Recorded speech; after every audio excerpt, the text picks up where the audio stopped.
සුබ දවසක් ප්‍රාර්ථනා කරන වෙනද වගේම අදත් අපිත් එක්ක එකතු වෙලා ඉන්න හැම කෙනෙකුටම අදත් මම සූදානම් වෙන්නේ විෂ්ණු දෙවියන්ගේ ප්‍රබල අවතාරයක් පිළිබඳව කතා කරන්න. අපි කතා කරා විෂ්ණු දෙවියන්ගේ අවතාර 5ක් පිළිබඳව. මත්ස්‍ය අවතාරය, කුර්මා අවතාරය, වරහ අවතාරය, නරසිංහ අවතාරය, වාමන අවතාරය පිළිබඳව කතා කරා. ඊට පස්සේ තියෙන අවතාරය තමයි පරශුරාම අවතාරය. පරශුරාම අවතාරය ගැන කතා කරන්නේ නැතුව ඇයි මම මේ රාම අවතාරය පිළිබඳව කතා කරන්නේ? මහාභාරත සීරීස් එක යටතේ පරශුරාම මුනිවරයා ගැන මම තනි වීඩියෝ එකක් කරා. ඉතින් අන්න ඒක නිසා මම මේ සීරීස් එකේදී මේ විෂ්ණු දෙවියන්ගේ අවතාර පිළිබඳව කරන සීරීස් එකේදී පරශුරාම මුනිවරයා පිළිබඳව කතා කරන්නේ නැහැ. ඉතින් අන්න ඒක නිසාම කවුරු හරි කෙනෙක් ඒ පරශුරාම මුනිවරයා යටතේ කරපු වීඩියෝ එක බලලා නැත්නම් ලින්ක් එක දාලා තියෙනවා ඩිස්ක්‍රිප්ෂන් එකේ, ඉක්මනටම ගිහිල්ලා බලන්න. ඉතින් විෂ්ණු දෙවියන්ගේ 7 වන අවතාරය වෙන ශ්‍රී රාම අවතාරය පිළිබඳව තමයි අද කතා කරන්න සූදානම් වෙන්නේ. මේ අවතාරය නම් ලංකාදීපයට ඉතාමත් ළඟින්ම සම්බන්ධ වෙච්ච අවතාරයක්. ඔයගොල්ලෝ ඇයි කියලා දැනටම දන්නවනේ. මොකද අපි රාමායනයත් පටන් ගත්තා. රාමායනය හැබැයි එක වීඩියෝ එකයි දාන්න උනේ. අනිත් ටික ඉක්මනටම දානවා මම අනිවාර්යයෙන්ම. ඉතින් ඒක නිසා මේ ශ්‍රී රාම පිළිබඳව අපි ටිකක් බලමු කවුද මේ ශ්‍රී රාම කියන්නේ කියලා. ඉතින් මගේ ආදරණීය සහෝදර සහෝදරියනි, අන්න ඒක නිසාම ශ්‍රී රාම පිළිබඳව තවදුරටත් දැනගන්න මේ වීඩියෝ එකේ අන්තිම තප්පරය වෙනකම් මාත් එක්ක රැඳිලා ඉන්න මේ විල් ටොක්ස්.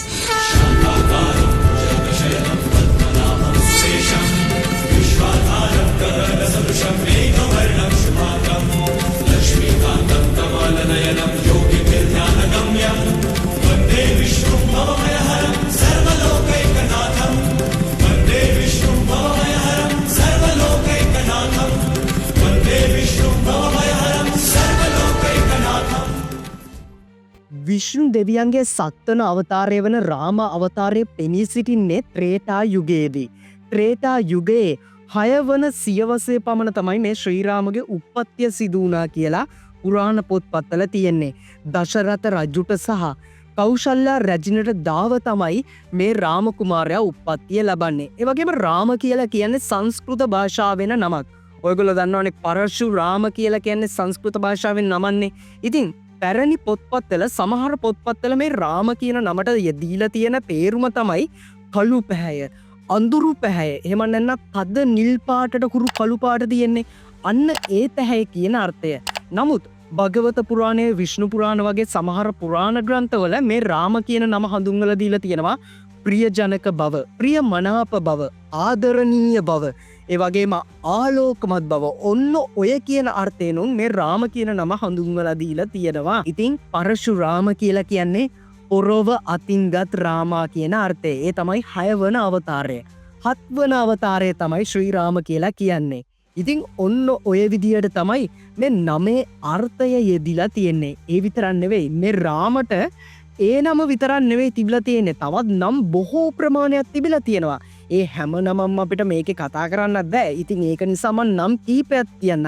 මම ඔයගොල්ලන්ට මතකද කිව්වා විෂ්ණු දෙවියන් යටතේ කරපු වීඩියෝ එකේදී විෂ්ණු දෙවියන්ට සහස්‍ර නාම කියලා ආමන්ත්‍රණය කරනවා කියලා.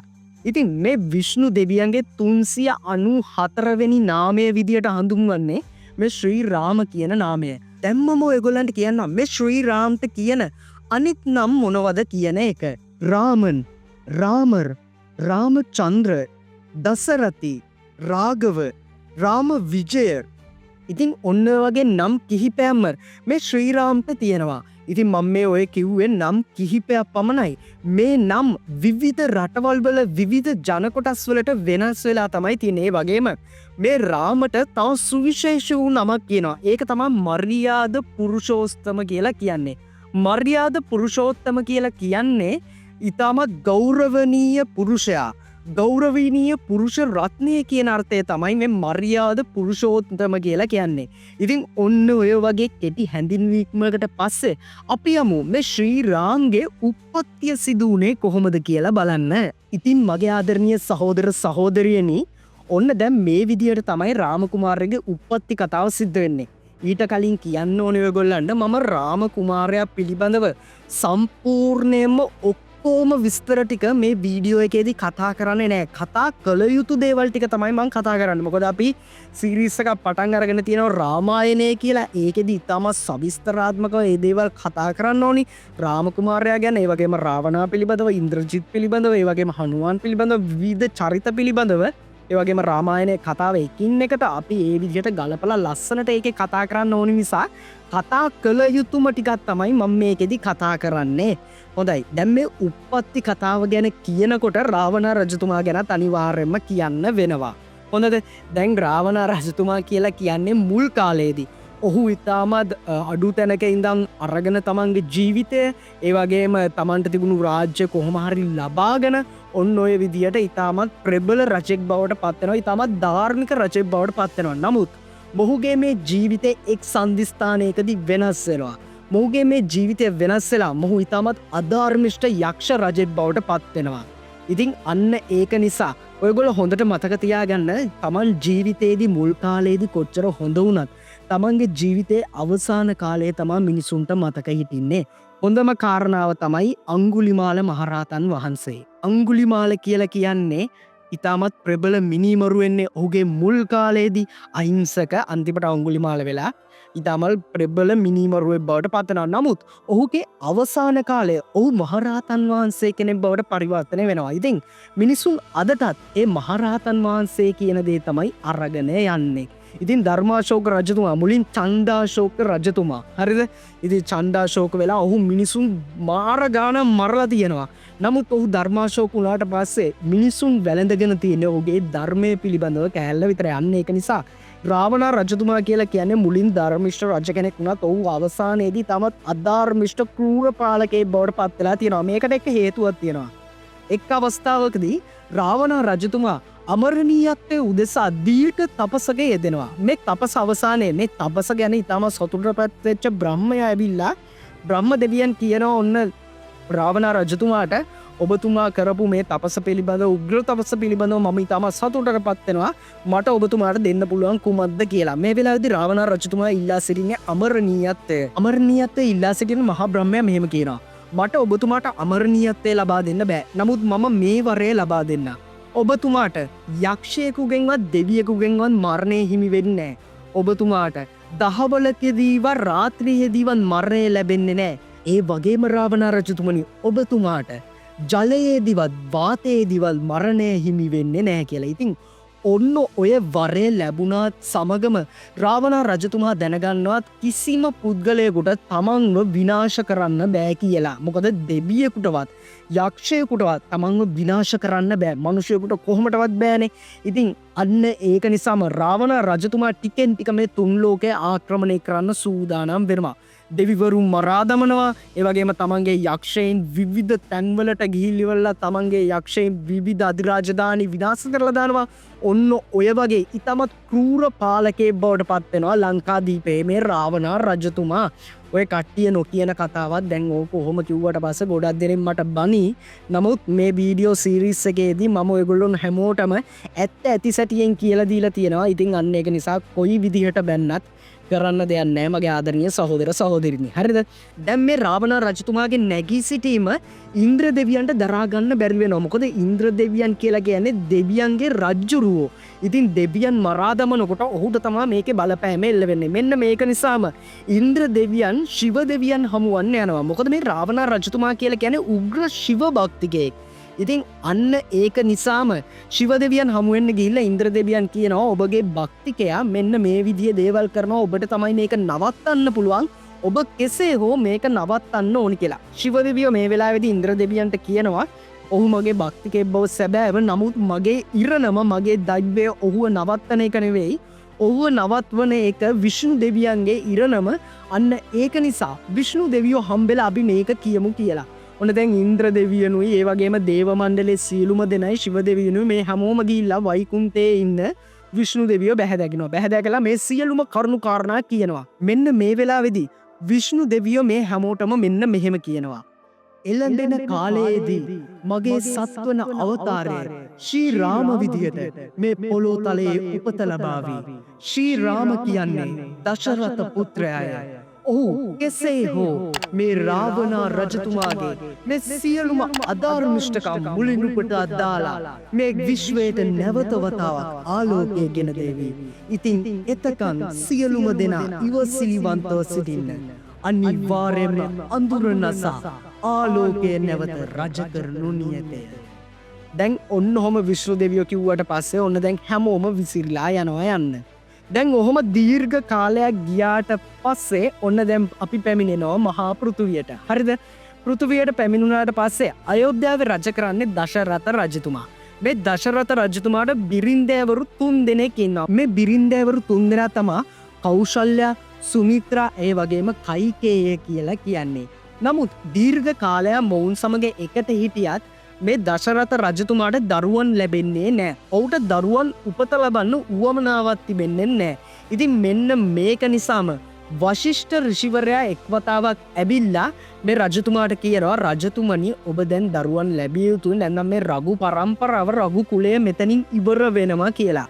ඉතින් මෙන්න මේ වෙලාවේදී රජතුමා කියනවා මං ඒකට කුමක්ද කරන්න ඕනි කියලා. මෙන්න මේ වෙලාවේදී වශිෂ්ඨ ඍෂිවරයා කියනවා ශිංග ඍෂිතුමාව කැඳවලා පුත්‍රකාමේශ්වර යාගය කරන්න ඕනි කියලා. මෙන්න මේ යාගයේදී අනිවාර්යයෙන්ම පුත්‍රයින් උපත ලබනවා කියලත් රජතුමාට කියනවා. මෙන්න ඔන්න දැන් මේ යාගය සිද්ධ කරනවා ශිංග ඍෂිවරයා විසින්. ඔන්න දැන් මේ යාගයේ ගින්නෙන් අග්නි දෙවියන් පෙනී සිටිනවා. අග්නි දෙවියන් මේ අවස්ථාවේදී කීර් පාත්‍රයක් අතේ තියාගෙන තමයි ඉඳලා තියෙන්නේ. ඉතින් මෙන්න මේ කීර් පාත්‍රයෙන් අග්නි දෙවියන් කීර් ලබා දෙනවා මේ රැජිනියන් 3 දෙනාටම. ඔන්න දැන් ඔය අවස්ථාවේදී කෞසල්‍යා රැජිනන් මේ කීර් අනුභව කරනවා. ඒ වගේම කයිකේය රැජිනත් කීර් අනුභව කරනවා. දැන් මේ කීර් පාත්‍රේ කීර් ටික වැඩිපුර ඉතුරු වෙනවා. හරිද? අර දෙන්නත් කාලේ ඉවරුනාම මේ සියලුම කීර් ඔන්න දැන් මේ අවස්ථාවේදී සුමිත්‍රා රැජින අනුභව කරනවා. දැන් ඔහොම වෙලා ටික කාලයක් යනකොට ඔන්න දශරථ රජතුමාගේ මේ රඝු කුලයේ පළවන දරුවා උප්පත්තිය ලබනවා. කෞසල්‍යා රැජිනට දාව තමයි උප්පත්තිය ලබන්නේ. ඔහු තමයි ශ්‍රී රාම විදියට හඳුන්වන්නේ. ඊට පස්සේ ඔන්න කයිකේය රැජිනට ලක්ෂ්මණ කුමාරයා උපත ලබනවා. පසුව දැන් මම ඔයගොල්ලන්ට කිව්වනේ මේ සුමිත්‍රා රැජින මේ කීර් පාත්‍රයේ තිබුණු ගොඩක් ටික ආහාරයට ගත්තා කියලා. මේ කීර් පාත්‍රයේ තිබුණු සේරම ටික වගේ ආහාරයට ගත්තනේ. ඉතින් අන්න ඒක නිසා ඔවුන්ට නියුන් දරුවෝ උපත ලැබුවා කියලා කියනවා. ඉතින් ඒ දරුවල් තමයි භරත සහ ශතුංග කියලා කියන්නේ. සමහර තැන්වල සඳහන් වෙනවා මොවුන් නියුන් දරුවෝ කියලා. නැත්නම් සමහර තැන්වල සඳහන් වෙනවා මොවුන් නියුන් දරුවෝ නෙවෙයි විෂම දරුවන් කියලා.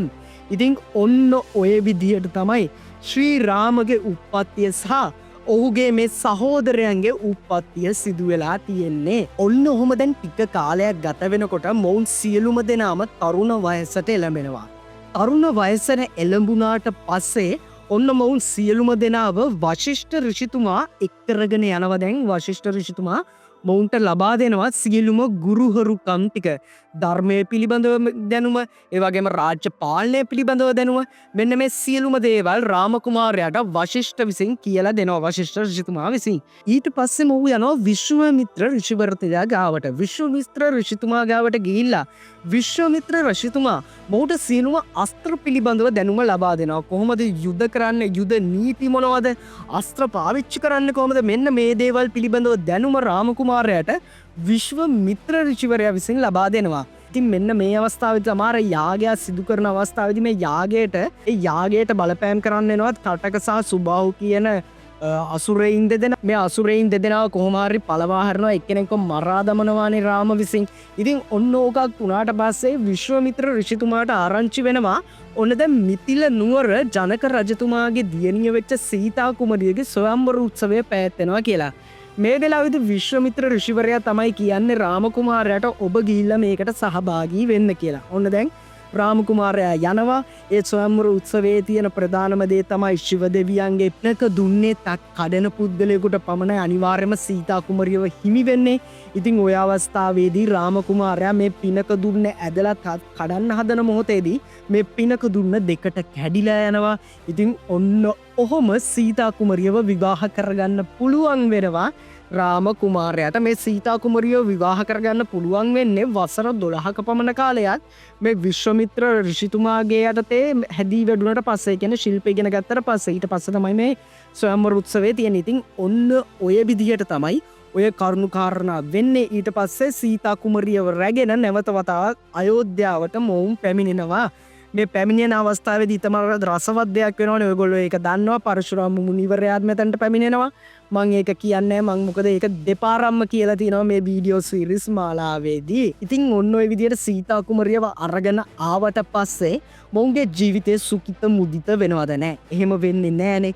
ඔන්න ඔය වෙලාවේදී තමා කයිකේය රැජින පැමිණිලා කියන්නේ දශරථ රජතුමාට ඔබ මට පොරොන්දුවක් දුන්නා මාගේ පුත්‍රයෙකුට තමයි රජකම හිමි වෙන්නේ කියලා.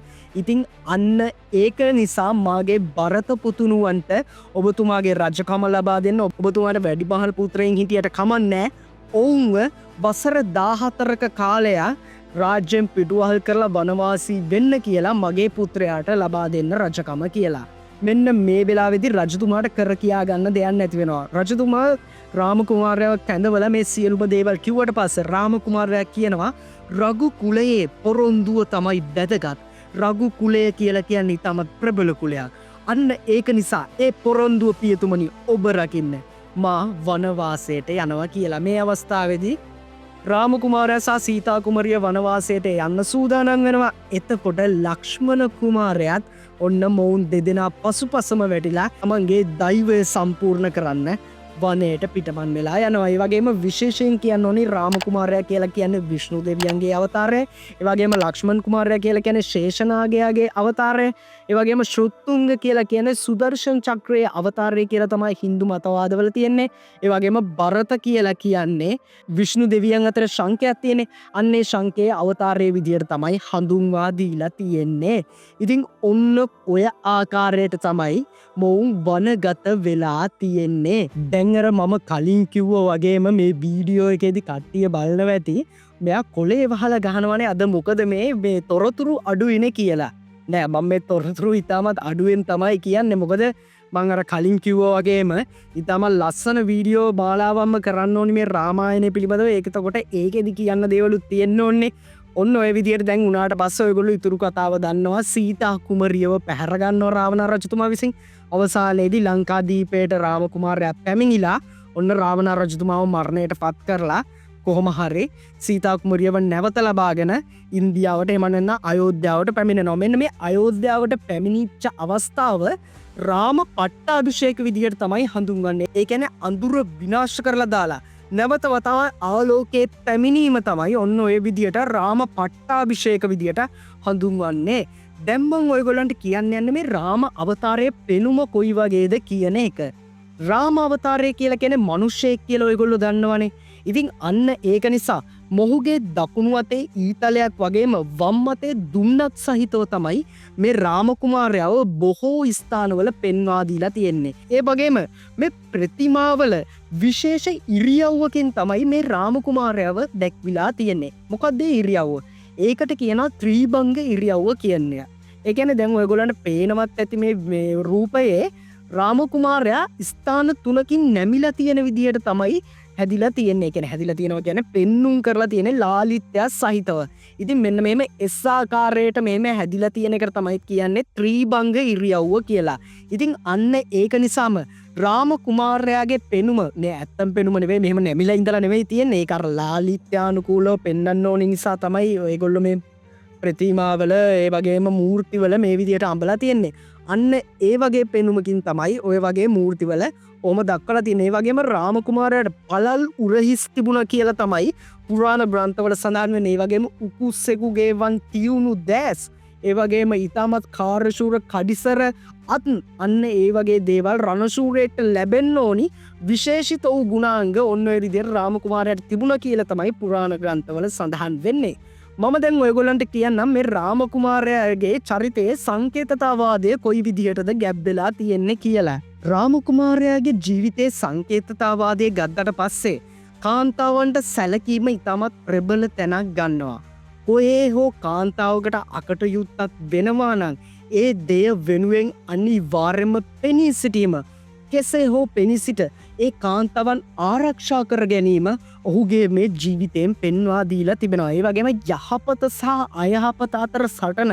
රාවණ රජතුමා කියලා කියන්නේ අයහපත නම් රාම කුමාරයා කියලා කියන්නේ යහපත නම් මේ අඳුර සහ ආලෝකය අතර සිදුවෙච්ච සටනේදී අනිවාර්යෙන්ම ආලෝකයේ සත්‍ය ජය ගන්නවා කියන එක මේ රාම කුමාරයාගේ චරිතයෙන් සංකේතවත් වෙනවා කියලා තමයි පුරාණ මතධාරීන් ඒ වගේම හින්දු භක්තිකයන් විශ්වාස කරන්නේ. හින්දු භක්තිකයන් විතරක් නෙවෙයි අයහපත විනාශ කරලා දාලා කවදා හෝ දිනක යහපත ජයග්‍රහණය කරනවා කියන එක මනුෂ්‍යයන්ගේ සනාත වූ ධර්මයක් විදියට තමයි ඕනෑම තැනක දක්වන්න තියෙන්නේ. ඉතින් ඔන්න ඔය වගේ සංකේත තමයි මේ රාම චරිතයෙන් පිළිඹිබු වන්නේ. ඒ වගේම මේ රාමායනයෙන් ඊටමත් විශාල දේවල් ටිකක් පිළිඹිබු වෙනවා. ඒක අපි රාමායනේ කරනකොට අනිවාර්යයෙන්ම කතාබස් කරමු. හොඳයි, මම දැන් රාම කුමාරයාගේ ජීවිතයේ ප්‍රධාන තැන් කිහිපයක් කිව්වනේ.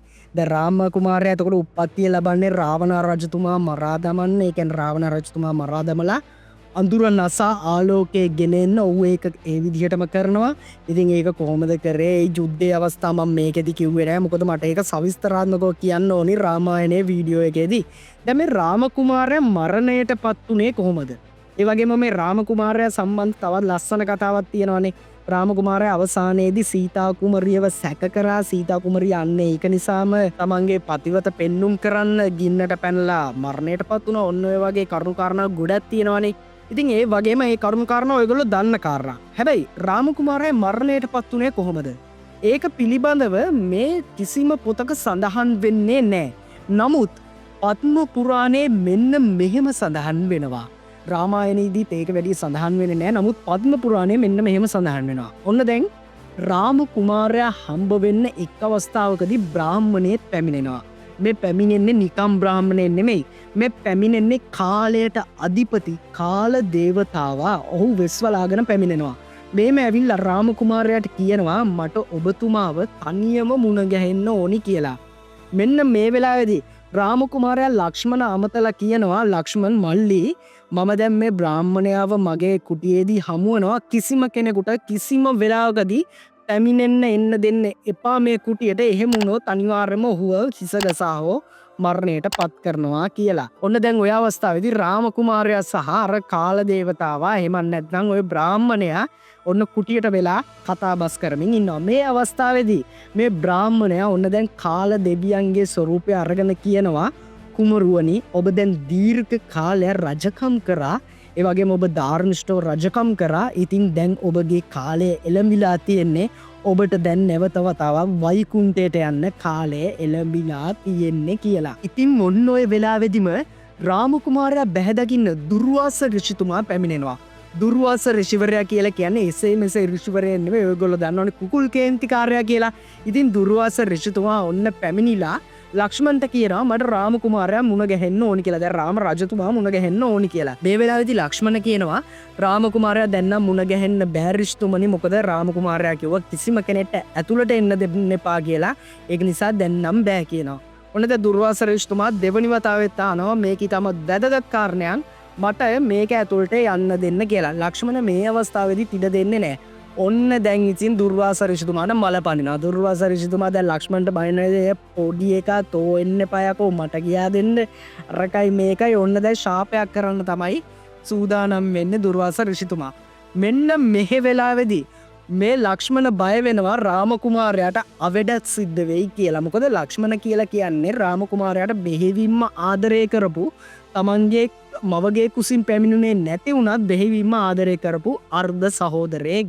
ඉතින් ඔන්න ඔය වෙලාවේදී ලක්ෂ්මණ ටක් ගාලා රාම කුමාරයාට මේ ගැන කියන්න දොර අරගෙන ඇතුළට යනවා. ඔන්න දැන් රාම කුමාරයා රාම කුමාරයා තියපු නීතිය කඩ කරා ලක්ෂ්මණ. දැන් අනිවාර්යයෙන්ම ලක්ෂ්මණව මරා දමන්න සිද්ධ වෙනවා. රාම කුමාරයාට හිතා ගන්න බෑ මොකද්ද කරන්න කියලා. මෙන්න මේ වෙලාවේදී දුර්වාස ඍෂිතුමා සහ කාල දෙවියන් කියනවා හරි ඔබට දැන් මරා දමන්න හරි වෙනවා නැත්නම් ඔබගේ ධර්මයේ විනාශ වෙනවා. අන්න ඒක නිසා ඔබට තියෙනවා තීරණ දෙකක්. එක්ක මොහුව මරා දමන්න නැත්නම් මොහුව මේ රජවාසලෙන් පිටුවහල් කරලා හරින්න කියලා. මේ වෙලාවේදී රාම කුමාරයා ධර්මය රැක ගන්න ඕනිනේ. ඉතින් අන්න ඒක නිසා රාම කුමාරයා කියනවා ලක්ෂ්මණට "අල්ලි ඔබ මේ රාජවාසලෙන් පිටත් වෙලා යන්න" කියලා. මෙන්න මේ අවස්ථාවේදී ලක්ෂ්මණගේ හිත ගොඩා රිදෙනවා. ලක්ෂ්මන් දන්නවා මේ තමන්ගේ අයියා ධර්මය රැක ගැනීම නිසා තමයි කරේ මේක, තමලුත් වැරද්දක් තමයි කරේ කියලා. මොකද ඒ උනේ එහෙම කරේ නැත්නම් දුර්වාස ඍෂිතුමාගේ කට හොඳ නැති නිසා රාම කුමාරයාට අනිවාර්යයෙන්ම ශාපයකුත් කරනවා කියලා දන්නවා. මොකද මේ ශාපවලට ගොඩක් ප්‍රසිද්ධ කෙනෙක් තමයි මේ දුර්වාස ඍෂිතුමා කියලා කියන්නේ. මේ වීඩියෝ ටික බලන කෙනෙක් නම් ඔයගොල්ලෝ අනිවාර්යෙන් ඒක දන්නවා.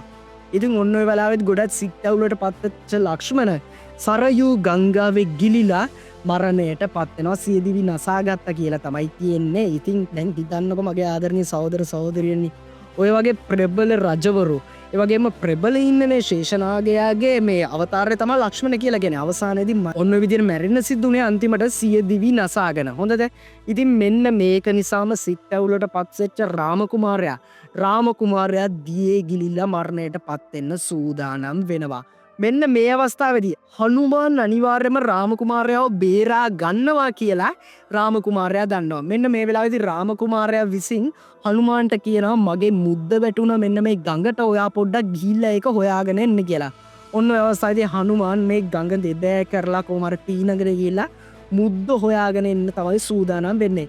මොකද මේ මුද්ද හොයාගෙන එන්න කියලා යවන්න හදන්නේ රාම කුමාරයා මරණයට පත් වෙන්න. මොකද ඒ අවස්ථාවේදී හනුමාන් එතන නැති නිසා රාම කුමාරයා බලාපොරොත්තු වෙනවා හනුමාන්ට තමන්ව බේරා ගන්න බෑ, හනුමාන්ට තමන්ගේ දෛවයේ ඉතුරු කොටස කරගෙන යන්න ඕනි කියලා. ඉතින් ඔන්න ඔය විදියට සරයු ගංගාවේදී පද්ම පුරාණයේ සඳහන් වෙන සරයු ගංගාව කියලා සමහර පොත්වල විවිධ ගංගාවන් සඳහන් වෙනවා. අවසානයේදී රාම කුමාරයන් තමන්ගේ ශරීරයට සමුදෙනවා සරයු ගංගාවේ ගිලිලා. ඉතින් ඔන්න ඔය විදිහට මහා ප්‍රබල රජ කෙනෙක්, මහා ප්‍රබල අවතාරයක් අවසානයේදී සියදිවි නසා ගන්නවා. කාලයාගේ ඇවෑමෙන් ඔහුගේ මරණය ඔය විදිහට කාල දෙවියන් කියවපු විදිහටම සිද්ධ වෙලා අවසානයේදී වෛකුන්ඨයට ඔහුගේ ආත්මය පිටත් වෙලා ගියා කියලා තමයි සඳහන් වෙන්නේ. ඉතින් හනුමාන් නැවත ගොඩට පැමිණෙන අවස්ථාවේදී හනුමාන් දැනගන්නවා මේ රාම කුමාරයා කරේ තමන්ව නොමගැවීමක්, රාම කුමාරයා දැන් නැති වෙලා ගිහිල්ලා ඉවරයි කියලා. ඉතින් ඔන්න ඔය විදිහට මේ චිරංජීවි හනුමාන්, ඒ කියන්නේ අදටත් විශ්වාස කරනවා හින්දු ආගමේදී මේ හනුමාන් ජීවත් වෙනවා කියලා. ඉතින් හනුමාන් ඔන්න ඔය අවස්ථාවේදී වනාන්තරයට පිටත් වෙලා යනවලු අර මුද්දත් අරගෙන. ඉතින් හනුමාන් කොහෙදී හරි හම්බ වුණොත් අනිවාර්යයෙන්ම රාම කුමාරයාගේ මුදුව කොහෙද කියලා. හොඳයි මගේ ආදරණීය සහෝදර සහෝදරියනි, ඔයගොල්ලෝ ඊටම ලස්සන කතාවන් කීපයක් අහන්න ඇති කියලා මම විශ්වාස කරනවා. රාම කුමාරයා පිළිබඳව, රාම කුමාරයාගේ උප්පත්තිය පිළිබඳව, ඒ වගේම ඔහුගේ මරණය පිළිබඳව මම මේකෙදි කතා කරා. ඔහු පිළිබඳව කතා කරන්න තවත් සුවිශේෂී කරුණු කාරණා රාශියක්ම තියෙනවා. ඉතින් ඒ දේවල් අපි ඉදිරියේදී කතා කරමු රාමායනයේ වීඩියෝ එකේදී. මම නැවතවතාව මතක් කරනවා ඔයගොල්ලන්ට පරශුරාම මුනිවරයා යටතේ මම වීඩියෝ එකක් කරලා තියෙනවා. ඒක නිසා තමයි මම මේ විෂ්ණු දෙවියන්ගේ දසවතාරම යටතේ ඕක ගැන කතා කරේ නැත්තේ. ඌ ගැන ඉතාමත් ප්‍රබල විදිහටම මම කතා කරලා තියෙනවා ඒ වීඩියෝ එකේදී. ඉතින් අනිවාර්යයෙන්ම ඒක ගිහිල්ලා බලන්න. ඉතින් ආයෙත් දවසක හමු වෙන බලාපොරොත්තු වෙන මම අද සෝමු ගන්න තමයි ඔයගොල්ලන්ගේ සූදානම් වෙන්නේ. මම ටිකක් ලෙඩ වෙලත් තමයි ඉන්නේ. ඔයගොල්ලන්ට තේරෙනවත් ඇති කඩහඬත් එහෙම පොඩ්ඩක් වෙනස් වෙලා, ඒ වගේම හරිම මහන්සියක් දැනෙනවා ඇඟට. ඒ වුණාට ඔයගොල්ලන්ට වීඩියෝ එකක් ගේන්න ඕනි හින්දම තමයි මම මේක කරේ. ඉතින් ආයෙත් දවසක හමු වෙන බලාපොරොත්තු වෙන මම අද සමුගන්නවා. යාළුවන්ට බලන්න, ෂෙයා කරන්න, සබ්ස්ක්‍රයිබ් කරන්න අපි මේ රීල් ටොක්ස්.